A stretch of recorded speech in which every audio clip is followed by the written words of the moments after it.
Hello and welcome to Horizon, the Videozine of JM Financial Services Limited. As the year 2025 starts, the first day of the year, 1st January, also coincides with a major event. A fund with stellar track record, a fund that is favorite of so many investors, a fund that has created so much wealth for the investors, HDFC Flexi Cap Fund, is also celebrating the 30th anniversary on 1st January 2025. Today in the guest section of Horizon, we've got two prominent guests to talk about the fund, to share insights about the fund, what the investors should expect from this fund. We've got Mr. Ashok Kanawala. Ashok Bhai has been with the fund for more than 2 decades, and he's worked in various capacities in various departments, gaining a well-rounded exposure. He's seen the fund from multiple perspectives. He's going to share us insights about the history of the fund, the ups and downs the fund has seen, and how it emerged out as such a performer over a 30-year period. We also have Ms. Roshi Jain, who's the fund manager for the scheme. She took over the reins a couple of years back, bringing her individual insights and combining it with the process and philosophy of the fund house. She continues to deliver such a fabulous performance. It'll be a pleasure to talk to both. Welcome Ashok Bhai and Roshi. So what a wonderful beginning of 2025, 1st of January, which also marks the 30th anniversary of one of the stellar funds, HDFC Flexi Cap Fund. And to talk about this fund and get some insights from the fund, we've got two amazing guests. Mr. Ashok Kanawala, he's a veteran in this industry and has spent decades with the fund house.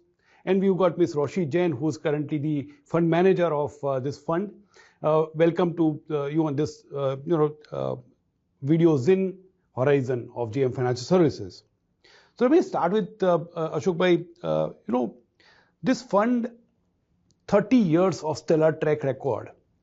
And these 30 years have seen lots of ups and downs. There have been major challenges. How has the fund navigated successfully through these challenges? What are some of the major insights that you draw from the performance of this fund, the track record of this fund? So first of all, thanks Amit, thanks JM Financial for this opportunity, and Happy New Year to all of your viewers. Coming to this fund, it's really a matter of pride for us at having completed 30 years with such a tremendous, impeccable track record. Just to put things in perspective, rupees 1 lakh invested at the inception of this fund is worth today roughly around 1.9 crores, so grown 190 times. And if you just put in terms of SIP, a small SIP of 10,000 rupees a month, aggregating to 36 lakh rupees in last 30 years is more than 20 crores. So this is a good track record to speak about, but how has that been possible? So I have been with this company for more than 2 decades, and I've seen how these funds have positioned itself across market cycles. So this fund started in 1995, and if you really see how the fund has deployed its corpus across cycles, so you can see from 95 till 2000, it was overweight on IT sector, which was doing very well, and at an opportune time exited and moved all major money once again back into old economy and banking stocks or capex stocks or commodities, which then the cycle which was leading sectors of those time. And from 2008 onwards, if you see, the fund moved towards auto companies, FMCGs, etc., etc.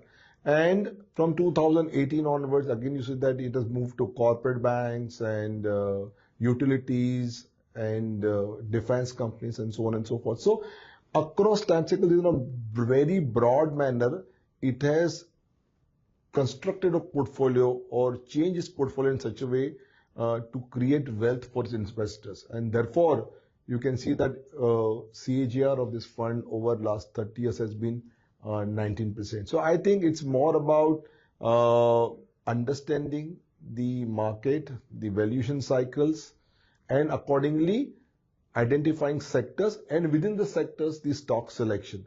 And that has, in my opinion, created wealth for its investors across the time period. So I think that's the reason for its success over the years. From 1 lakh becoming 1.9 crores or an SIP of 10,000 rupees amounting to 26 crores. 20 crores. 20 crores. I mean, what a stellar track record. But Ashok bhai, over a 3-decade time, even people change. Has the fund's characteristic or the nature also undergone some changes?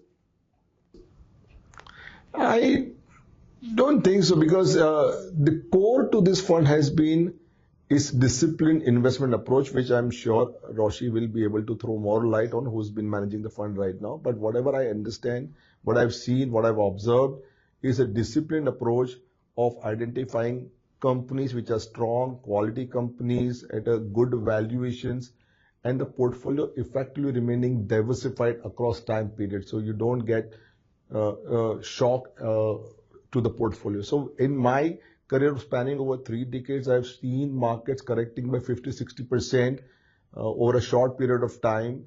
And if you are not even aware about what's changing or how the valuations are behaving, then we always say that it's difficult to, it's easy to make money, but difficult to preserve the corpus. And by avoiding bigger mistakes, I think this kind of track record has been possible.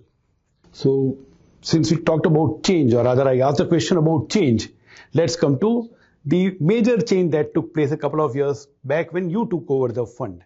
Now, while the fund has a particular characteristic or a nature, each individual manager also comes with a certain style, certain way of handling, funds. How your independent style and approach and the fund's style and approach were blended, how challenging was it for you? So I think, and Ashok alluded to it, I think the discipline of the fund in terms of the way it has been managed has really been the hallmark of the fund. And to that extent, I think continuity was important, because we did not want to mess with something that was working fairly well. The fund has always been noted for its growth at reasonable price and its slightly contrarian approach.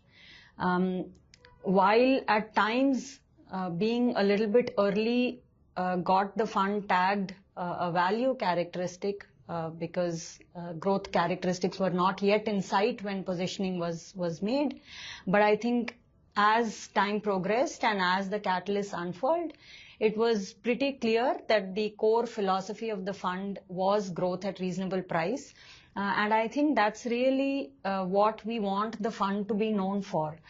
This is what the philosophy of the fund is.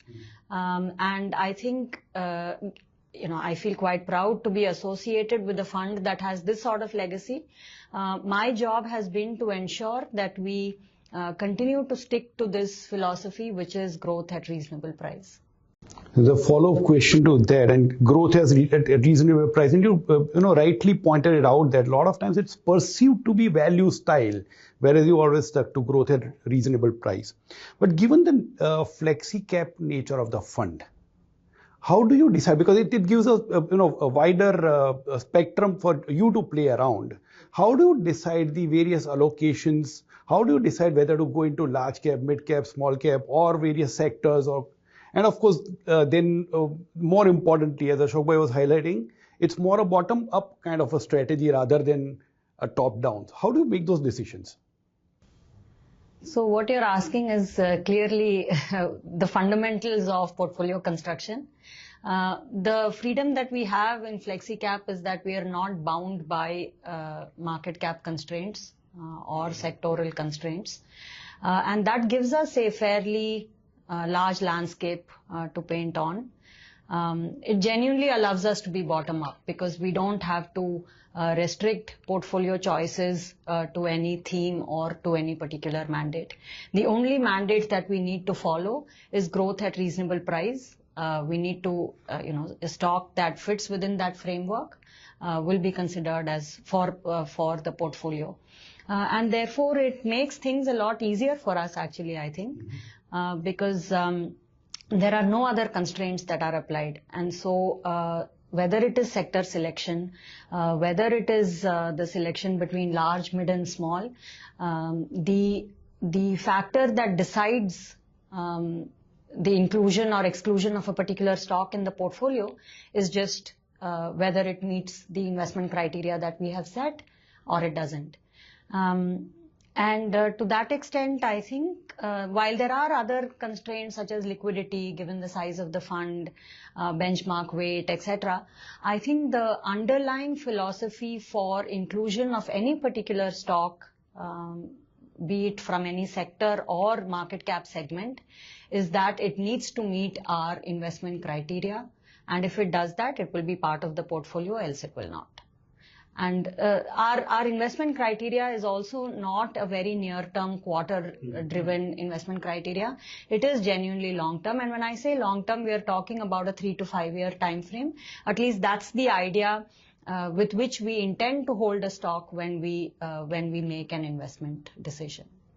So 3 to 5 years is a kind of time horizon that you look at, wider basket of stocks or sectors or market cap that you look at, but stick to the growth at reasonable price philosophy, if I can sum it up. So Ashok bhai, now coming to a critical question when it comes to fund management, and I think both of you need to answer that question, but I'll start with you. A stellar track record, a challenging market. How do you balance between the upside and the downside protection, or how do you manage the risks? So, Amit, as I said earlier, avoiding big mistakes. And so the key aspect of that always remains that you buy strong companies and you buy companies at reasonable prices and remain diversified. So at the risk management level, there are two levels to which the risk is managed. One is at a process driven and one is at a portfolio construction level. So when you say process, how we follow that, we all know that SEBI has laid out certain risk management parameters for our portfolio construction, how much we can take exposure. But more than that, we have our own internal restrictions also. And similarly, when we talk about robust investment process also, when we talk about that, what we follow in terms of identifying opportunities, following internal guidelines, etc. So I think from that perspective, since Roshi has been managing this portfolio for now last couple of years, she will be in a position to dwell more on the subject, that what actually goes into risk management of this portfolio, so that big mistakes are avoided. No, I think Ashok very clearly articulated, what we do in terms of risk managing the portfolio. One is, of course, I think the kind of due diligence that we do with respect to our stocks itself is a very big risk mitigator. The second is staying diversified, and I cannot emphasize the importance of that, given that companies have varying forces that influence their growth trajectory, and clearly not everything is in the control of a company, and therefore investors need to be fairly diversified in terms of at least exposure to different drivers, not necessarily sectors, but also underlying drivers that impact each sector. Having said all of that, I do want to reiterate that there will of course be periods of time when the fund need not necessarily be able to beat its benchmark, not for the reason of any mistakes committed, but just because some of the calls taken require a longer time to play out, or there may be extraneous conditions which you expected will not last this long, but they do. Or there could be events that nobody thought of. COVID was one example of that. And I think to equate the fact that a fund is underperforming with not having adequate risk measures in place is not correct. All I'd say is that portfolios need to be judged over a period of time and not necessarily discrete periods of time like 2 quarters or 1 year or so on. I think the true test of whether a portfolio was constructed well with adequate risk mitigants in place is to see whether the portfolio has generated alpha over a cycle and longer, and just equating underperformance for a period of time with lack of risk mitigants in place, I think that's not the right approach as well. And as part of the other aspect of risk mitigation is also educating our investors about our fund philosophy and hand-holding them through times when the fund isn't performing, to tell them that there is nothing wrong with the underlying framework, and we continue to stay consistent and disciplined about the philosophy that we follow. I think one of the mistakes that generally gets committed is also that periods of brief underperformance lead us to churn portfolios and try to do things to ensure that in the short term we somehow get performance. I think the approach that we have taken is that we will be consistent to our philosophy and style, communicate that well, and then over a period of time, I think the alpha will be there for investors to benefit from. I think sticking to the philosophy and process rather than chasing those short terms, I think that by itself is a risk mitigant to a great extent in fund management. And Ashok, we now, Roshi did touch upon this particular point about communicating with the investors, because the way you understand how the fund is being managed versus the way somebody is perceiving, because you got better insights into the style, process, philosophy, and they have better insight into the NAV and the recent past performance. I mean, that's what gets highlighted. How do you bridge that gap in communication? So, essentially, when we communicate with our partners or investors, we try to always emphasize on the process that we follow. I know and we understand that most of the people tend to rely on recent performances. So we typically say that, of course, right now, if I say 3 by 30, that means if I look at last 3 years or I look at last 30 years, both look very attractive.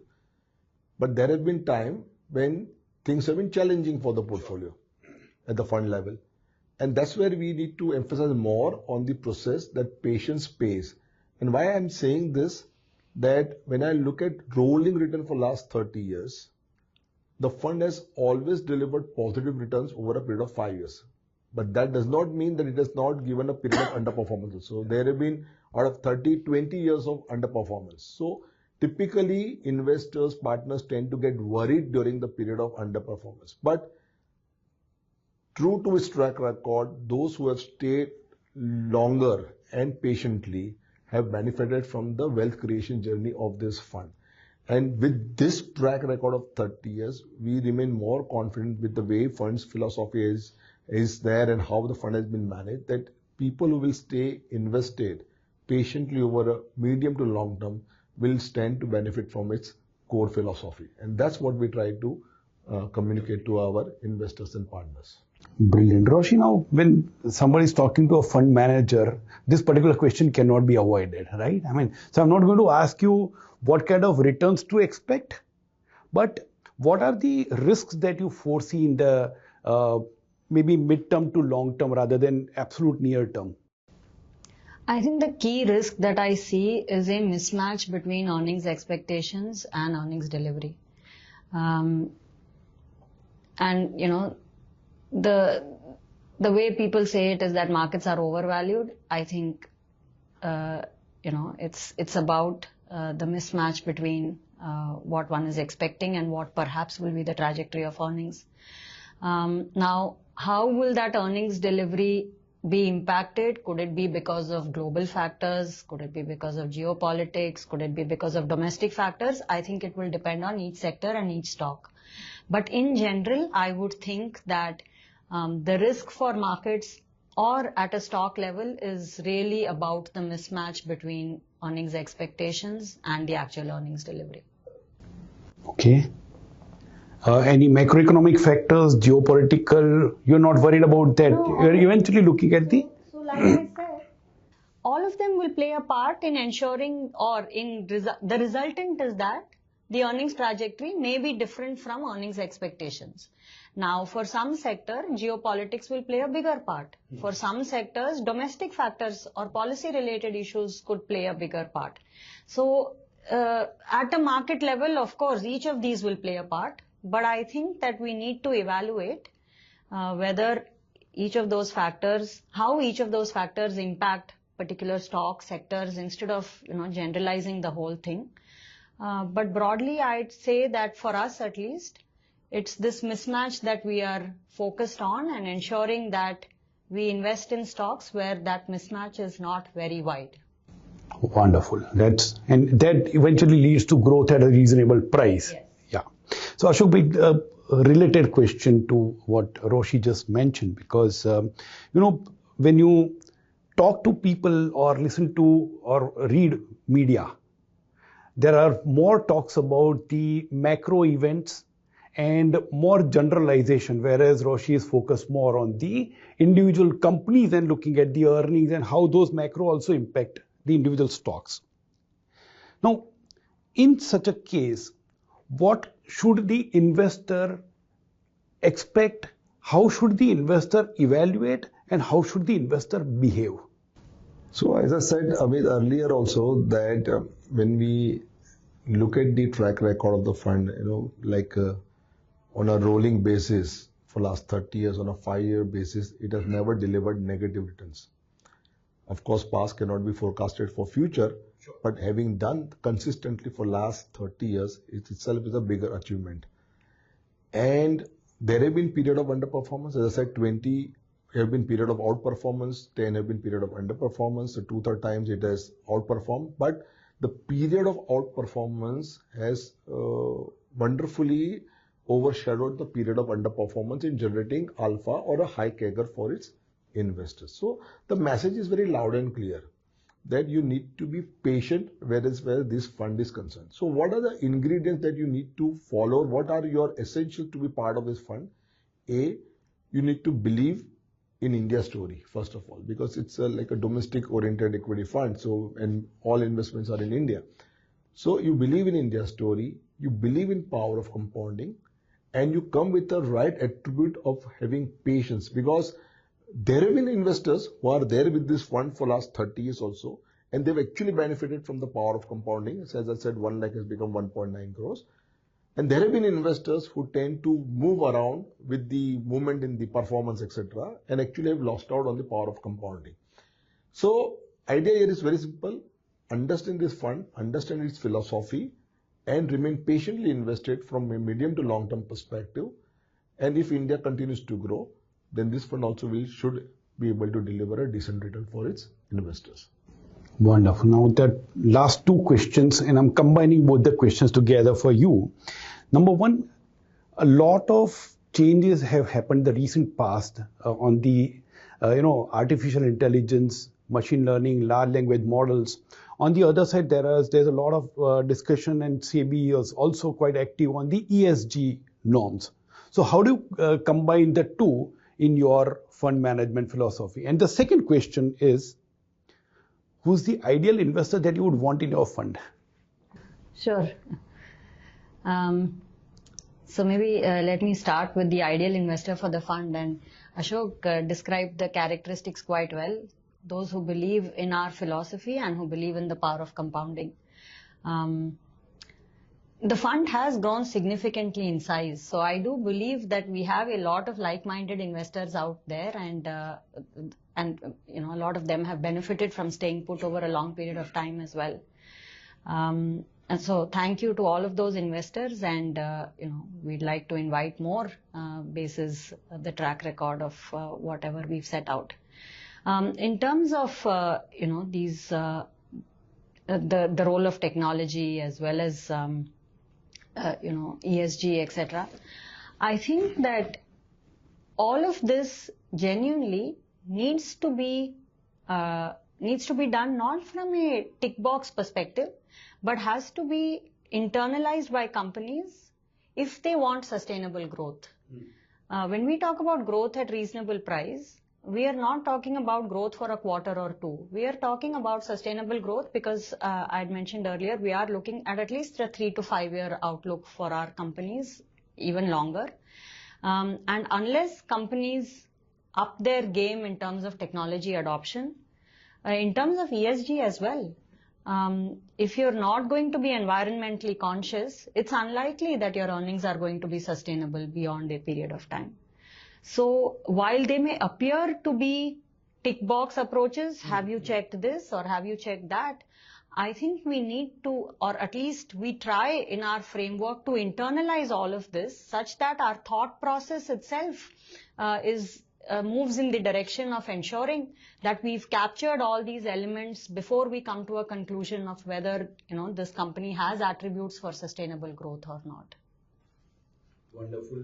Any last words from either of you? On a concluding note, I'll just give you some more numbers. Sure.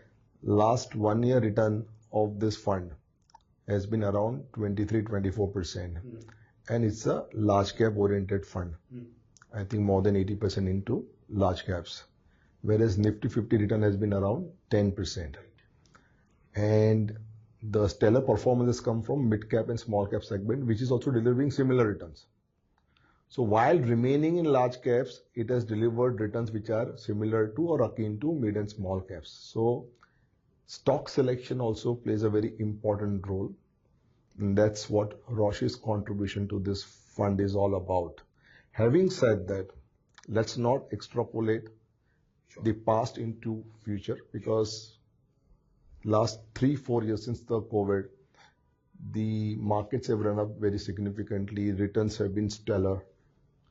But as we go into future, there are challenges before us, and with no more benefit of the valuation gaps, etc., it's pertinent that investors moderate their return expectations, and again staying invested from medium to long term perspective, and having confidence in India's story and power of compounding. If they remain invested, the story will continue. So thank you so much for this wonderful conversation.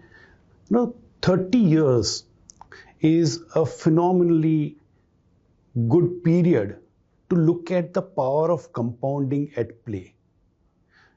You may not see the power of compounding playing out over a shorter period of time, where a lot of times people focus on the last 6 months or last 1 year performance. You don't see the power of compounding there. But if you are able to wait for a couple of decades, or like in case of HDFC Flexi Cap Fund, 3 decades, when the fund house has a philosophy and a process to back that philosophy, when you have the patience to wait it out and stay invested, and as both Ashok Bhai and Roshi kept mentioning, if you have the faith in India's story, then the power of compounding would benefit you. So with that, thank you once again to both of you. Wish you a happy 2025, and to all of you, happy next 3 decades of growth.